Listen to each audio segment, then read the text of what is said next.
Welcome to the slop farm. Enjoy the video. You start by validating essential systems so remote control is reliable. Check the tractor's CAN bus and power rails to ensure consistent telemetry. This prevents erratic commands. Once done, install the certified remote control ECU close to the main harness and mount the antenna 1-2 meters above the cab for line of sight.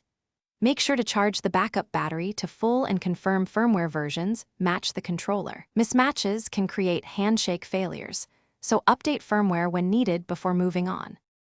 Now you build the control link and calibrate actuators. Pair the handheld or tablet controller to the ECU using the encrypted handshake. This secures commands and prevents interference. Next, run calibration routines for steering, throttle, tow, and hydraulics so positional feedback matches commanded inputs. Accurate feedback avoids drift. Then set geofences, speed limits, and fail-safe behaviors in the control app to constrain operation. These rules protect equipment and people, and define how the tractor will respond if communications degrade. Finish by validating performance under real conditions. Conduct a low-speed tethered test with a visual observer over 50 to 100 meters and watch steering and throttle responses closely.